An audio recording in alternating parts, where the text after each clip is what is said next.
Polisi muri Tanzania yataye muri yombi abayobozi n'abayoboke b'ishyaka ritavuga rumwe n'ubutegetsi Chadema barimo Tundu Lissu wabaye kandida perezida.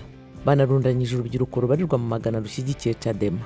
Umuyobozi w'idini ry'icyaduka muri Kenya yitabye urukiko ashinjwa impfu z'abayoboke barenga 400 bazize inzara mu makuba akomeye yabaye ku isi mu bijyanye n'amadini nk'ayo. Perezida w'u Rwanda Paul Kagame wongeye gutorwa ejo ku cyumweru yararahijwe mu birori byabereye mu murwa mukuru Kigali.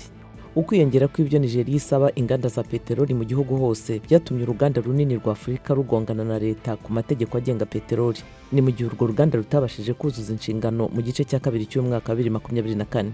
Abaturage bizihije umunsi w'inzovu ku isi washyizweho hagamijwe gukangurira abantu uburyo bwo gufasha no kurinda inyamaswa ibyazihungabanya.